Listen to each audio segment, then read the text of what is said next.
So I'm here with Kristen. Kristen, how are you? Good. Good? Mm-hmm. Tell me about yourself. Where are you from? I'm from a little bit all over. I was born in like Delaware County, Havertown.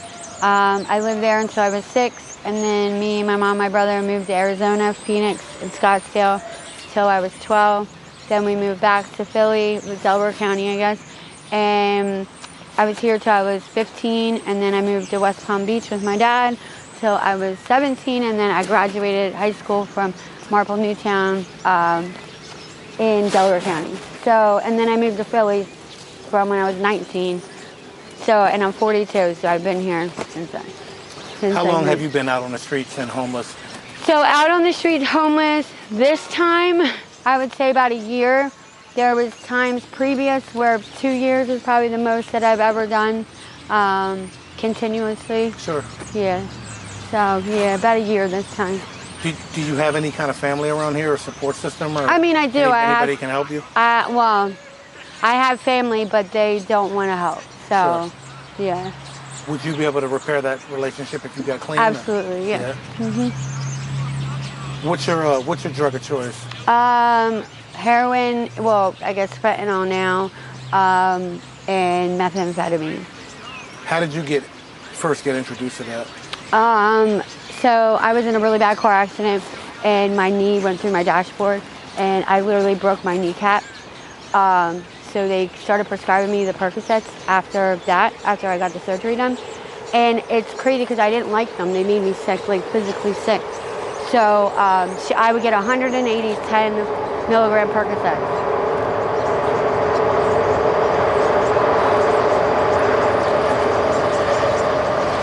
So I would get 180 10 milligram Percocets a month, which if you think about it now, like it's a lot. But I never took them. I had like, in my cabinet at home, I had like 6 months supply in there. My brother would come over and grab bottles or dump them out and take them. And I remember the one day that I actually took one. I was in a lot of pain and I ate something. I was like, make sure you eat something because it would make me throw up, and I hate throwing up.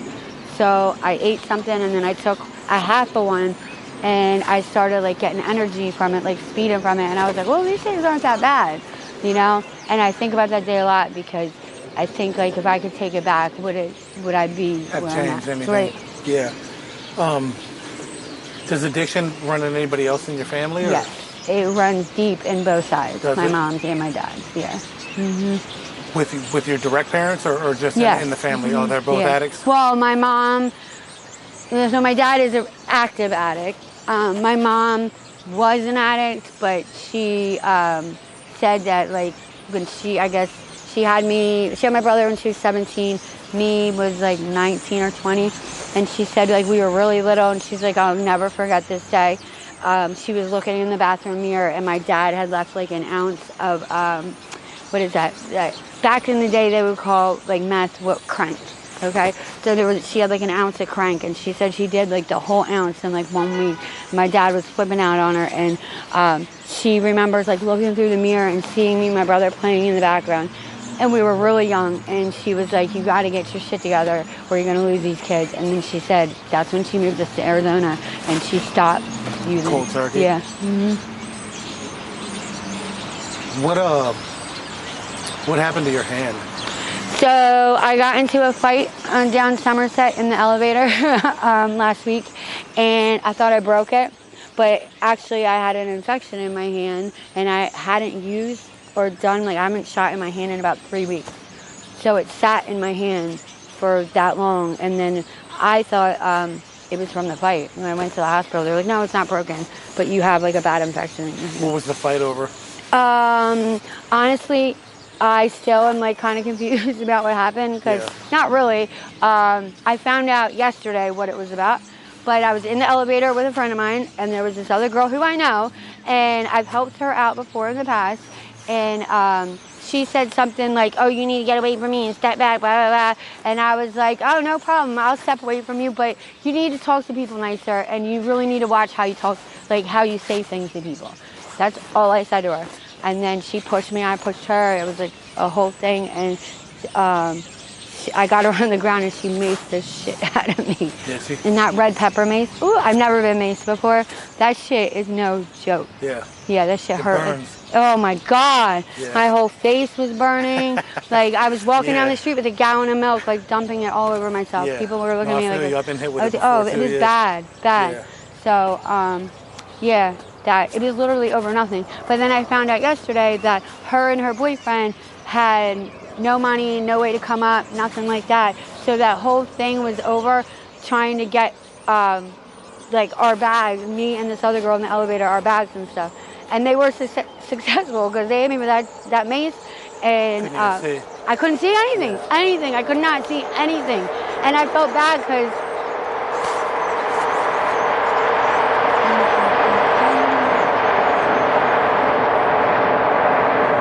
I felt like the other girl who was involved, kind of got thrown into it because of me in a way, because she was like trying to stick up for me. 'Cause I didn't do anything wrong, you know. And then she got her shit stolen too. Wow. Yeah. Brand new phone. When stuff like that happens out here, is it like all the time. Is it like an ongoing beef, or is it like they don't even remember what they did? It's not like an ongoing beef because I've seen the girl since it happened, and I haven't said anything to her. Like I'm waiting for my hand to heal, and I'm putting her in the hospital. Like I'm willing to go to jail for it. You don't do that to people, number one, and number two, like if you needed help, she would have asked me, I would have helped her. Yeah. That's the crazy thing. I would have given her money, or I would have given her whatever she needed. You know, if I had it, and I did have it on me. But instead, you're going to steal and you're going to take from people. Like that's not right. That's like a huge problem, ongoing issue out here. Yeah. Is the stealing. What do you typically do for money? I will boost, or I will hustle. I don't like staying on the block and hustle, but people that come down here, I know a lot of people. My husband knows a lot of people, so they will ask us like, what's good, you know, and we'll go and run for them and make a couple dollars doing that. Is your husband out here too? Mm-hmm. Yeah. Where's he at now? I don't know. Actually, we got into a fight this morning, so I don't know where he's somewhere. Kids? I do. I have two little girls, 10 and 7. My mom has them in Westchester, and my husband, he has 5 kids. One lives in Florida, 2 are like over 18, and 2 little ones in South Philly. Are the 2 you have by your husband, or they're No, they're by my kid's father. I was with him for 10 years. Gotcha. Does your mom let you speak to them any, or no? If I get clean, when I get clean, shall I say, I can repair the relationship. Yeah. But I don't want to I don't want to, number Be one. in and out? Right. Yeah. I don't want to stress my mom out with that, number one, because she does have them. You know, she takes care of them. And number 2, I don't want to be in and out of their lives like my dad was in my life. So, yeah, I would rather just stay away until I know, like, I'm going to stay sober and then, you know, repair the relationship. Have you ever had any bouts of sobriety? Or? I have. I was clean for 2.5 years. Oh, awesome. Yeah. And that was right before. How did you manage to do that? Through rehab and things like that? Or? So I actually moved to Lancaster. I removed myself from this situation, you know. But it doesn't really matter where you are. They say you take yourself with you, you know.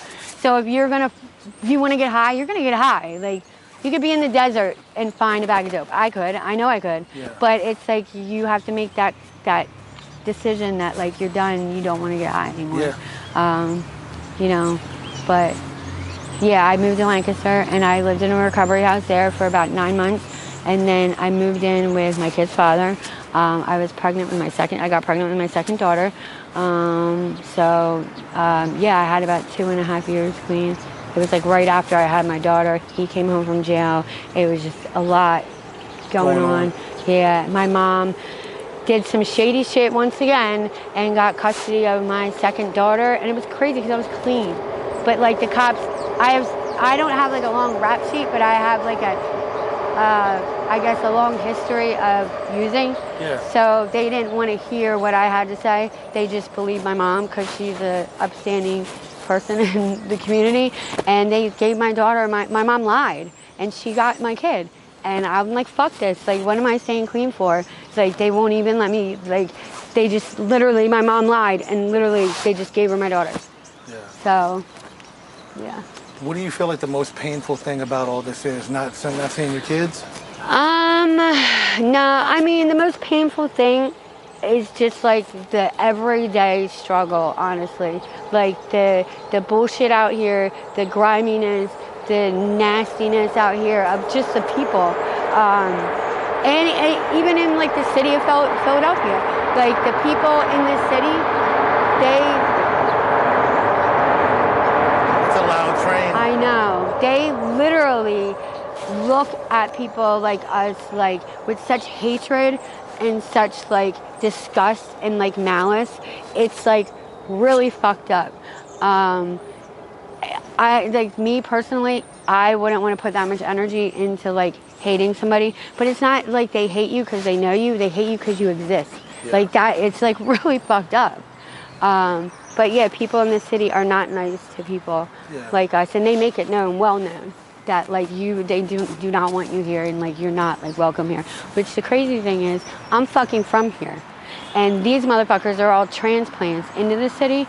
So how are you gonna tell me that I'm not allowed or supposed to be in the city that I'm from? Riddle me that. So I feel you. Yeah, it's crazy. It is crazy. This city now is not the city I grew up in. Like the city I grew up in, yeah, like people were rude and stuff, but like they still had humanity. Yeah. You know, they still like just empathy, like care. Compassion, and yeah. I don't want someone to like, you know what I mean, sit there and be like, oh, can I help you? Like, no, but at least like common fucking courtesy. Yeah. You know what I mean? Yeah. Like it's just that's like, this world is completely different than the one I grew up in, and it's sad actually. What do you feel like would need to happen for you to kind of get out of here? I mean, honestly, I just need to go down to the Rock and talk to Ramon. He's like awesome down there, and he will get me into treatment in like 2-3 hours. It's fast. Other places, you know, 24 hours, 26 hours later. That shit sucks because you're sitting there like, come on, just place me somewhere. And you know, then you start not feeling good. But then there's also like, I have to get up a certain amount of money to be able to get the things I need to go in. So it's not like, you know, that doesn't happen like every day. So I need to like plan better, or just like just go do it. Go do it. Yeah. Do you think the fear of withdrawal stops you from doing it? Yes and no. Like I don't. Okay, so yeah, withdrawal sucks or whatever, but like you're gonna go through it.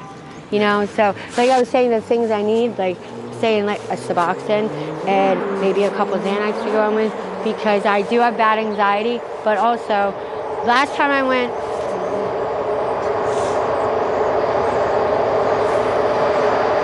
to treatment was up in Keystone in Chester, and I got there at 11 in the morning, and I'm like, all right, cool, by tomorrow morning I'll see the doctor, you know, I'll be good to go. 8 o'clock rolls around, I go and see the nurse, the head nurse, and I was like, hey, can you just tell me where I'm at on the list? She was like, honey, the doctor doesn't come until 5 o'clock at night. Wow, yeah. So by 1 o'clock I was like gagging. Yeah. And I just was like, discharge me. Just left. Yeah, I have to go. Like, I can't do this. I'm not going to sit here for another like 6-7 hours, and then you probably won't even dose me by then, just to see this guy, and I'm not going to make it. Yeah. Like, I'm not going to make it. So I wish I would have had a piece of a Suboxone on me, because if I would have taken just a little piece, I would have been okay. Does it get lonely out here? I want to say yes and no. No, because like after dealing with like all these fucking scumbags, like you don't want to be bothered, you know. And then dealing with the fucking assholes in the city, it's like, get the fuck away from me. I don't want to look, or like I don't want to be bothered with anybody. But I feel bad. Like, I have my husband, and I feel bad for people that are out here by themselves, because like, number one, you can't trust anybody out here. You really can't. I have him, and like, you know, we have like a different kind of relationship. But if you're out here by yourself, it's like, who do you talk to? Yeah. Because like, you don't trust anybody, you know? You really don't make friends out here. You just have like acquaintances. So like, with like the girl sitting there by the tree, she's sitting over there by herself. Like, you know, people literally go crazy because you don't have like that interaction. Right. Yeah. Like yeah, everybody needs human interaction, and kind of at some point, yeah, you know? For sure. So it's like, kind of like, you know, I see a lot of people talk to themselves, and I get it, because they don't have anybody else to talk to, you know? So it's kind of like you are that second person, I guess, if you're out here by yourself. But I mean, it is like, it's sad, you know? How big is mental illness out here? It's huge. Yeah. Huge. Yeah, I think everyone that's out here has either like a touch or like a big, it's like part of mental illness. Yeah, no, definitely. for sure. Yeah, because you'll see like, you know, you can tell a lot of the people that are out here that are by themselves, that hang by themselves, paranoid schizophrenics. I know a couple of guys that for sure are, females, yes, you know, depression, anxiety, bipolar. Like, yeah, it definitely plays a huge part in out here, for sure. Sure. Kristen, before we wrap it up, you know, I like to leave on a positive message. If there's anyone who may see this, you know, especially women, younger generation, teenagers, what would your message to them be? Don't do drugs. No, like smoking weed is cool, you know, but don't touch the hard shit because, like, literally, if I would have known that, like, my life could have ended up going this way, I would have not taken that Percocet that day. You know what I mean? Or like, or ever did a bag of dope or anything like that. Because when you're in the moment, like, you don't think about 20 years later or 5 years later where you're gonna be. And it was never like, yeah, addiction runs in both sides of my family, but nobody ever sat down and explained to me like exactly what that meant. Nobody ever told you the downfalls of it. Well, I mean, obviously there's downfalls, but nobody sat down with me and was like my kids, I'll be like, listen, if you shoot dope and you smoke crack or do whatever you're gonna do, you're gonna end up homeless. You're gonna end up on the street. You're gonna end up homeless. You're gonna end up fucked up. You're gonna end up, you know what I mean? Like, that's where it leads you. And yeah, it takes a while to get there. You know, and maybe some people it doesn't happen to. But for the most part, if you're like a hardcore addict, if you, like my aunt said to me, if you shoot dope or like smoke crack, that's not a social drug. You're like a fucking hardcore addict. You know what I mean? It's gonna end up somewhere else for you. And usually it's around here. Like, this is probably where it's gonna end up. You're gonna end up out here, fucked up. You know, like young girls, like, just like, don't do it. And if you're out here like that, please don't get in a car with a fucking dude and trick. There's other options. I understand people got to make money. I don't knock nobody for hustling. You know, I get that. But, like, it's dangerous out here. And people don't understand how fucking dangerous it is getting into a car with a grown-ass man that's probably 4 times your size. You know what I mean? And, you know, hopefully all he does is, hopefully all you have to do is do whatever with him and he drops you off. Hopefully you don't end up in fucking Russia or something as somebody's slave. Like, that's like real life shit. And people don't understand that. Kristen, I'm going to definitely keep you in my prayers, and I appreciate your time. Yep, thank you.